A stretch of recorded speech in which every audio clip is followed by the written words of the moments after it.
always see those things on my TikTok, and it's like animal hybrids. Yeah. I saw one and it was like a mouse and a shark, and I was trying to think like what I think the most lethal combination of like predator and prey would be. Predator and prey. Yeah, like if they actually teamed up. Oh my god. If they went like through their villain arc, like enemies to lovers, like the way your mind works. I'm learning new phrases. The way your mind works. But like I'm just trying to think like if they really like if Tom and Jerry one day were like, damn, we could be really good together. Do you know what? I reckon. But sorry. Not that I think a mouse and a shark are common predator and prey combo, but yeah, are we talking like a snake and a mouse? Yeah, we're talking like on land, off land. No, like predator and prey of each other. Oh, so they have to be in the same food chain. Yeah, so like a fly and a spider. Okay. I'm trying to think what point it would be the most lethal combo. Okay, because I was going to say a shark and a whale, because that would technically make a megalodon. Megalodon. Not a megadon. But they're not in the same food chain. No. I reckon like a rattlesnake and maybe like a jaguar. A jaguar. A jaguar. I'm in the jag. A rattlejack. A rattlejack. Because you've got the speed and the athleticism and the just like downright aura of the jag. But you've also got like the sneakiness and like the rattle and the venom of the rattlesnake. Do jaguars eat rattlesnakes? I would assume so. Not the quiver. I feel like I'd given you an opportunity. Yeah. No, I think you're in a jungle. Yeah, that could be quite right actually. What the fuck was that?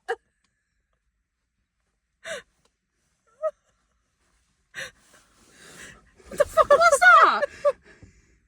Oh, it's your bottle. That's spooky. That actually was really scary. That was terrifying. It was. I think it was your bottle when it fell against the door. Silly. Yeah, I think that would be quite scary, but or maybe a giraffe and a lion. Just like a really ripped giraffe, but with like this basically a giraffe-sized lion without the neck. So we just the spots. No, just a big ass lion. I feel like if a giraffe's neck had the girth of a lion, it would be pretty lethal. Because you think about how giraffes fight. Yeah. But they wouldn't be able to fight another animal that way. Because they'd be on the floor, like basically just like sweeping on the floor. What, you don't think they'd have the height? Isn't it weird how when cats are in reverse, they look like dinosaurs? And lemurs. Yeah. I think probably one of the saddest scenes in film history that I've watched is when the dinosaur gets left on his own at the end of the Jurassic World film. Yeah.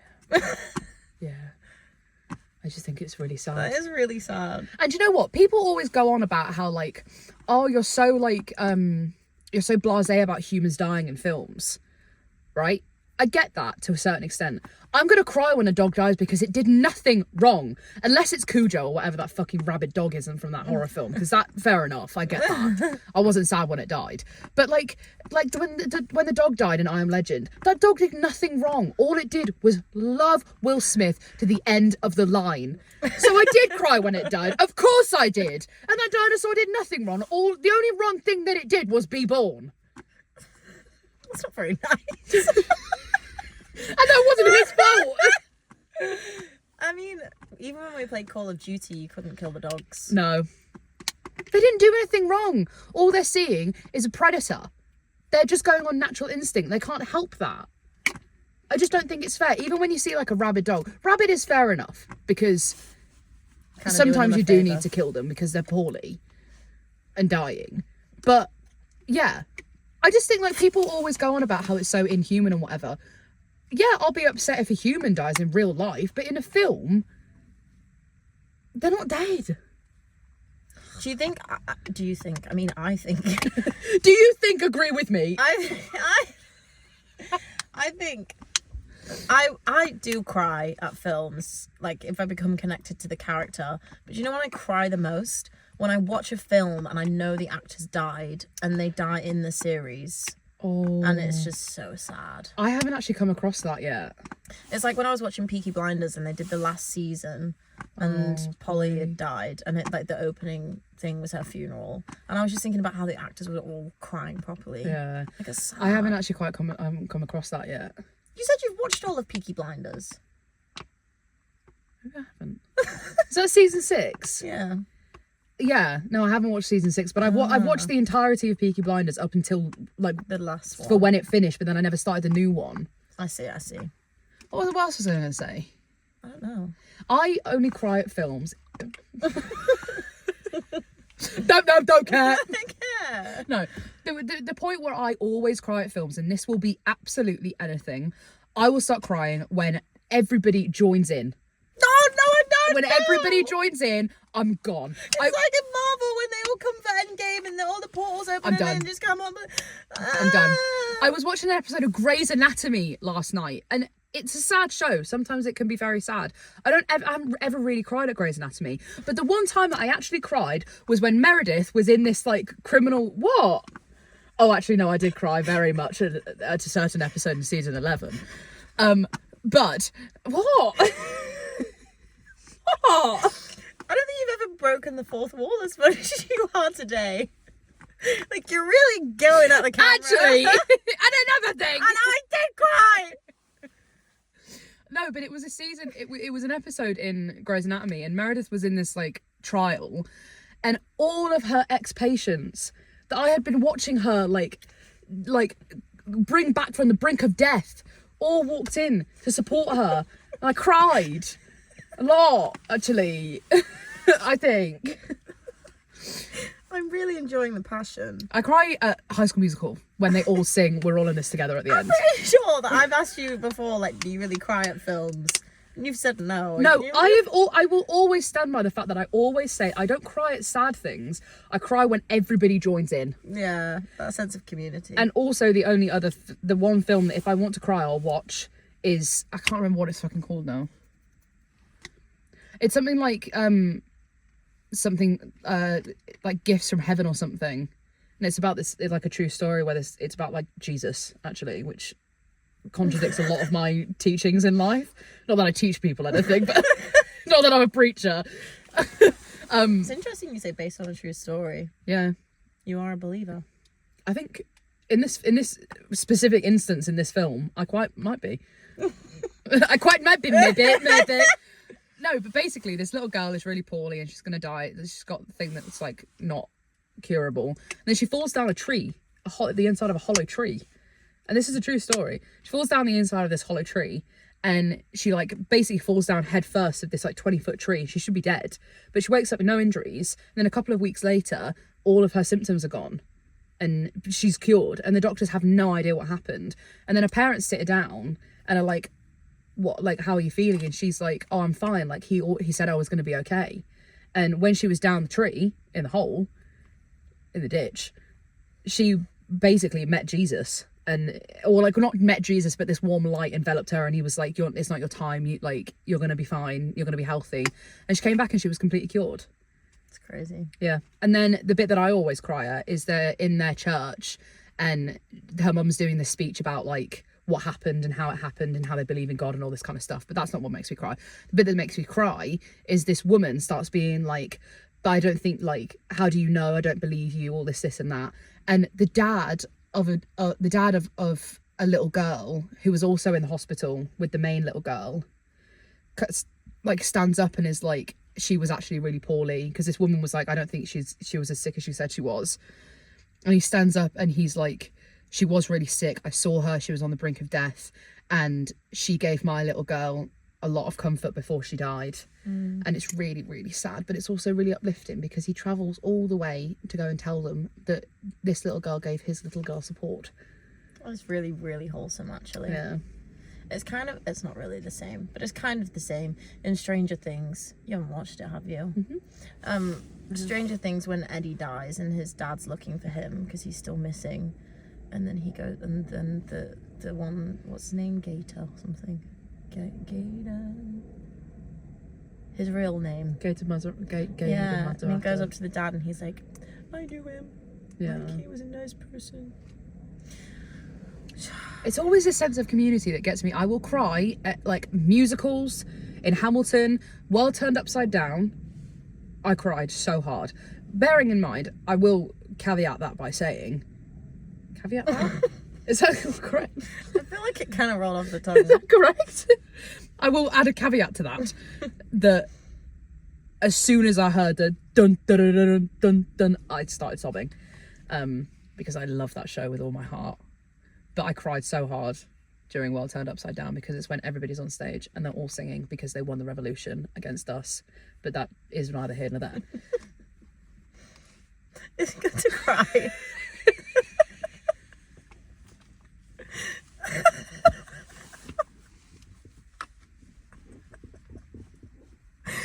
Sometimes I feel like an unpatriotic person when I root for Alexander Hamilton during Hamilton. That's neither here nor there. It's neither here nor there. It's like that saying, it's a double-edged sword. That's a really peculiar saying to me. Yeah, why? Because aren't all swords double-edged? No. No. No. Okay. Fuck you. I got it. I'll shut the fuck up. No, I think that the phrase is that there's a handle in the middle and there's two separate blades on either side. That's right. Yes, it is. Like because Wolverine. What? Making me think of like a... No. You know, like this. Have you seen Star Wars? No. Well, in Star Wars, there's a lightsaber that's double-edged. So there's a handle in the middle, like and then that. there's two blades either side. Oh, I see. So it's a double-edged sword. Either way you stand at it, you're gonna get impaled, Yeah. like a rock and a hard place. Rock. Rock. Rock. Like a rock and a hard place.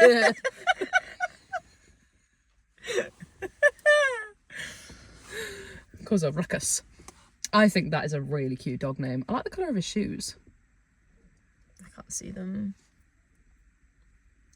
Do you think Like a bird. Lightning McQueen or Sully would win in a fight? Lightning McQueen! I don't know. I guess he has the advantage of being a car. But also, right, I have a little bit of a weird thing about comparing and sizing up fights between any Cars character and any other character, because Sully in Monsters Inc. universe, you can see him compared to other things, but in the Cars universe, they're all cars. Are they actual human-sized cars, or are they just dinky little things that live in their world and they look to scale because everything else is built to scale? I think they would be normal sized cars because when they're going around the track, they take up quite a lot of the space. But this is what I'm saying. They would build that to scale. So they would be small, but the track would also be small. I reckon that it would be pretty Porsche sized car. Yeah. But why? And I reckon that Sully's at least 8 foot. But he's been in the human world. That's why I have a reference for him. Yeah, but I'm saying that the car is probably just a car size. Right. I'm assuming. I can't imagine why they would be dinky, because they are still cars. But they're not cars based on humans sitting in them. No. They're cars based on being their own entities. So they could all be really dinky, but everything that they build is also small because they're small. So you think Sully would win? Maybe. I'm genuinely curious about because when you're in that is in its own separate world, whereas a lot of the other films are all based in human life. They do stay in a cone. Sorry? Well, they stay in traffic cones, don't they? So they could be tiny. What? If you're saying it's to scale, right? They sleep in the cozy cone, traffic cones. Yeah. So if that cozy cone is what we're going to scale off, those cars are tiny. Yeah. I'm trying to help support your Yeah, theories. no, I do. Yeah. It's just most other Disney films either have humans in it or have some connection to the human world. Sully goes to the human world and he meets Boo. Think about Tinkerbell. and Peter Pan, they interact with humans, so they're all to scale based on the human world. Whereas the Cars universe is based in its own universe, so we don't actually know what size they are, because everything would be built to scale for them. I totally get you. Yeah. I do totally get you. But I'm just now thinking that why in Monsters Inc. and Peter Pan do they both go to the human world and kidnap kids?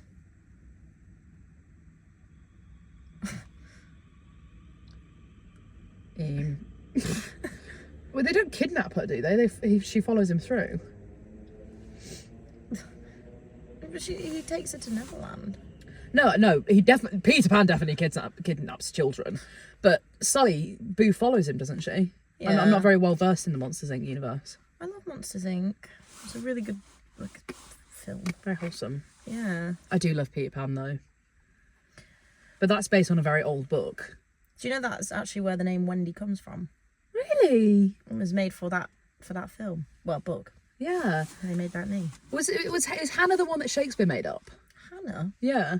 What? I know that Shakespeare made up her name, but I'm pretty sure it's Hannah. The true wordsmith. That's really... I wouldn't have... I would have gone with something more like Julius.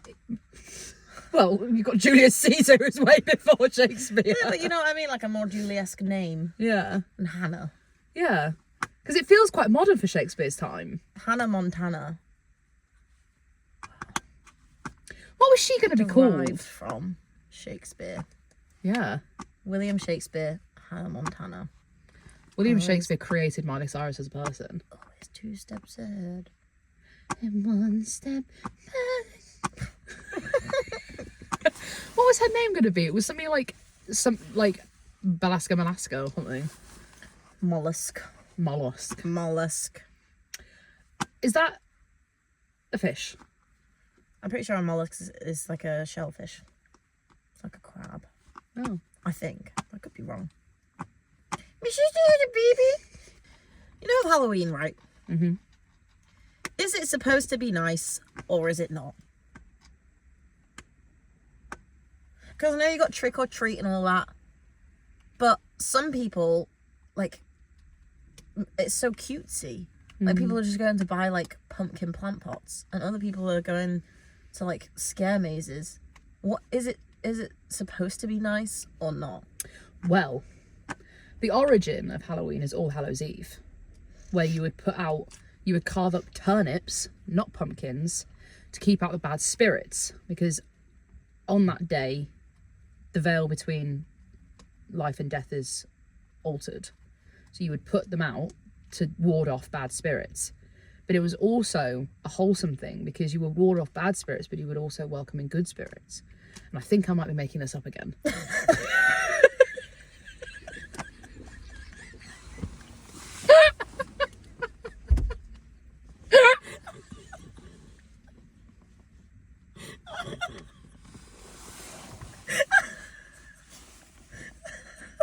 I just kept talking! I just want to know, when stuff like that happens, how long does it take you to realise? Like, do you know from the off and you just keep going? Are you just kind of like processing your words and being like, oh, actually, I'm not entirely sure what I'm talking about? No, I do know that they used to carve up turnips and it's to ward off the bad spirits. I don't know about the rest of it. I just my mouth started talking and I wasn't quite following.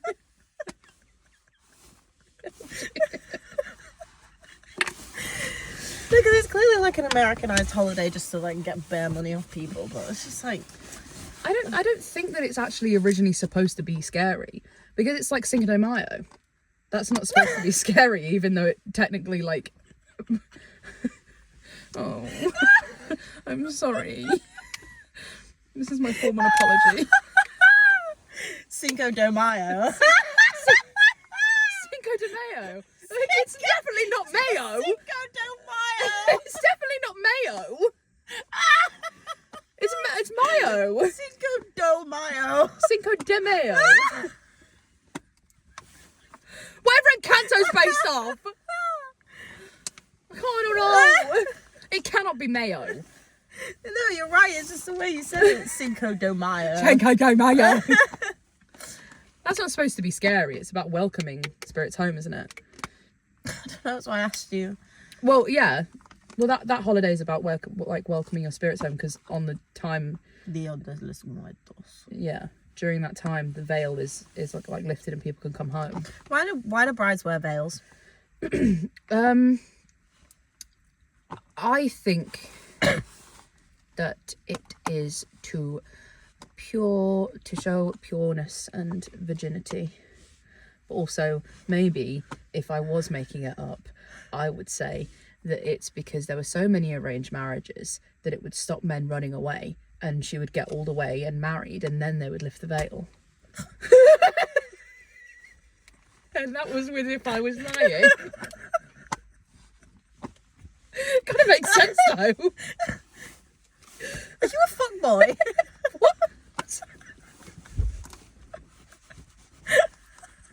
I'm gonna look it up because I'm actually intrigued now. Intrigued? I don't wag my veil.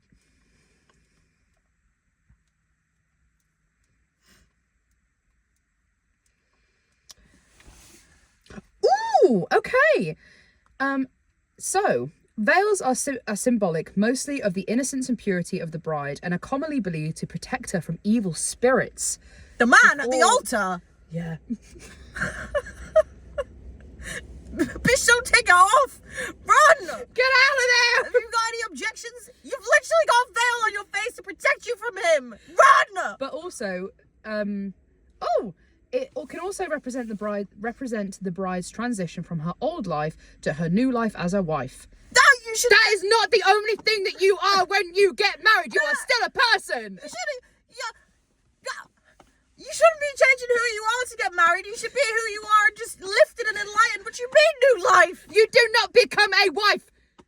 You do, but that's not your only thing. Who you are. I don't like it. Pierce the veil. Yeah. No, But apparently it also adds romance. It adds a sense of romance and mystery to the wedding. Mystery? You know who you're marrying unless it's arranged. No. Rejects traditions, embrace modernity. I can't believe that. Elements of mystery. It can be an ethereal and delicate addition to a bride's look. That's just silly. It's supposed to just represent. Oh my god! I was right! Veils represent the purity of the bride, and because of so many historical marriages, grooms did not meet their bride until the wedding day. Veils were adopted to cover the bride's face so that the groom did not see her at the last minute, so he couldn't change his mind. Oh my god! Go on, Mace. Yeah, I always see the worst. I think I'm gonna wear one of those like witch doctor masks at my wedding if I get married. In white or in black? In black. Would you wear a black wedding dress? Yeah. They want mystery, I'll give them damn mystery. If they want me to kill my old self, I'm wearing black. Yeah.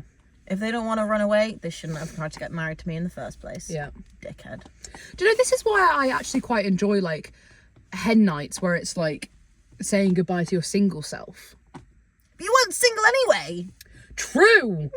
Oh, silly. Ugh. I hate stag do's though. Like the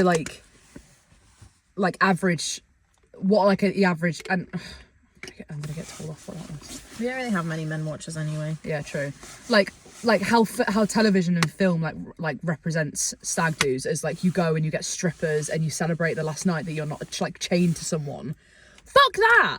Go out and celebrate your fucking wife. Yeah. Or soon to be wife. I saw a really, really cute video today, of this man. It's like this famous barber in America, and men always go and get their hair cut there, and they drive hours to go and him have it cut.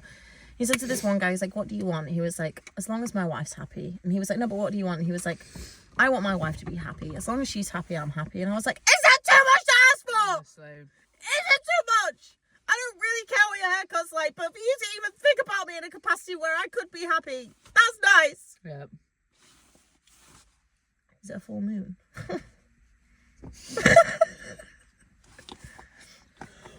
Woo! I don't know why there was a T. Not me being a twelve.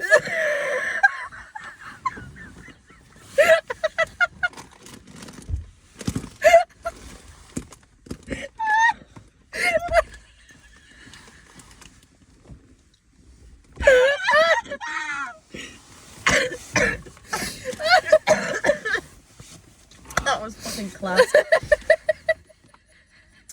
Werewolf. You crazy girl. You're so crazy.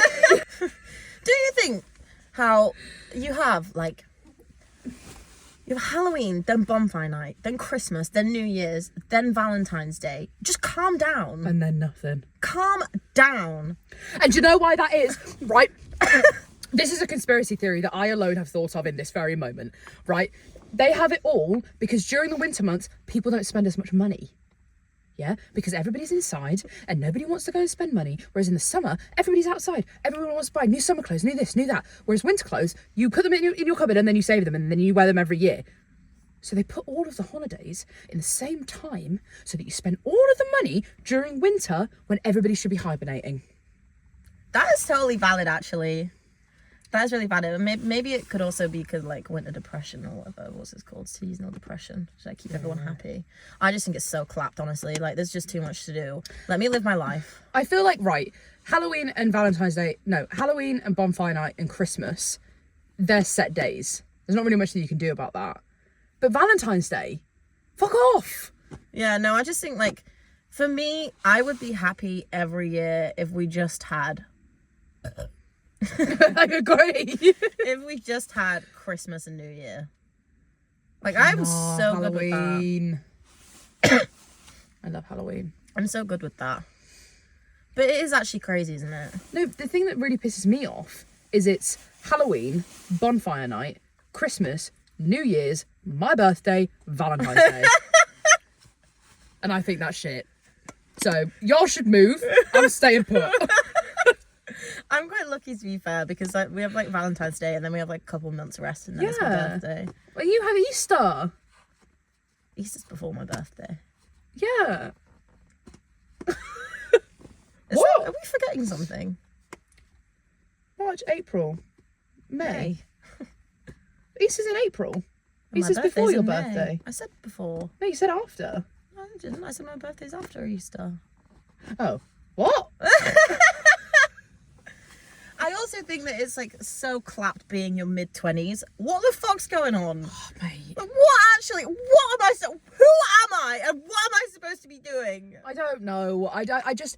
When do you hit the point where life makes sense? I don't have enough money to do anything. I can't work any... I probably could work more, but I don't have any aspirations right now. What am I doing? Yeah. Am I supposed to be going out? Am I supposed to be staying in? Am I supposed to be working? Am I supposed to be traveling? Am I supposed to be having a baby? Am I supposed to be doing any of that? What am I supposed to be doing in my life? I have absolutely no idea. Like, what the fuck? It hit me today.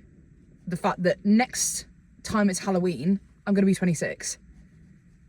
And that's just not all right. And I feel upset about it. I know that there's not supposed to be any sort of like gauge on life or like a specific time limit, but I just feel like by 30 you should kind of have things figured out. We're closer to 30 than we are to 20, and I am nowhere fucking near that point.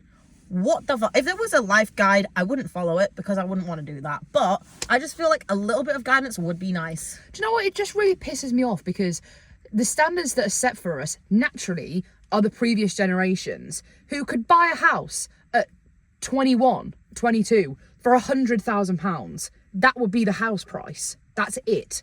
You could live mostly anywhere. You could get a job in a lot of different areas without a degree.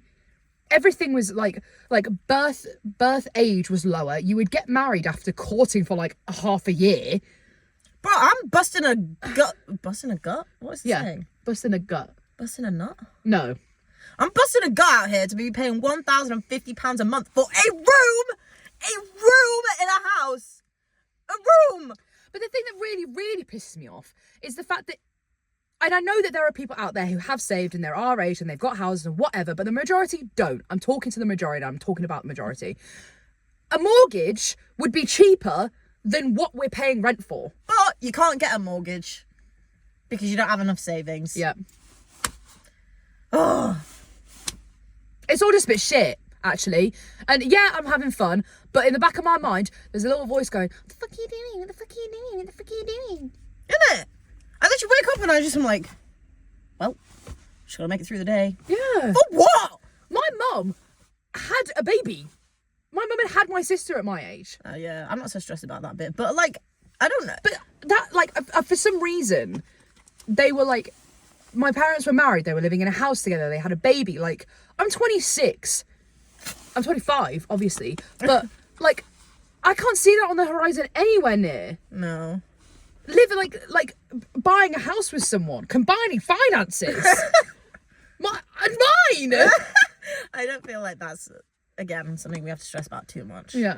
I think we're in an era where you don't really need to do that. Yeah, but, like, what am I doing? I feel like for anyone that didn't follow, like, a really traditional either journey through an apprenticeship and a job, or traveling and then going into a job, or going to uni and going straight into a job, we're all just kind of fucked. Oh yeah, floating around. And also, totally my fault, doing a music course. What the fuck am I going to do with that? People always ask me what I'm going to do with my degree after I graduate, and I'm like, I would really like to do something within music. Shut up! You silly bitch! No, but you could do that. Yeah, but what am I going to do? I'm going to go and, like, work in a music studio and get, like, pittance. they might feed me scraps off the table. No, but you have a talent, so I wouldn't be so stressed about that. You can actually sing incredibly well. Thanks. You'll be okay. Appreciate it. But, like, I just always feel like I'm stuck in such a fucking limbo. Like, I don't want a corporate lifestyle. I don't want a 9 to 5. But I certainly don't want what I'm fucking doing now. Yeah. And that's where you come in, by subscribing to our channel. You can help us break the monotony of life. Yeah, I think this is the only thing that really gives me life right now. I can't lie. Sitting in this car and chatting shit and sharing it with the world is literally the highlight of my life. I'm not going to lie, it's a pretty solid highlight. Yeah. It's not a low highlight, it's a highlight. I need a poo. Pop.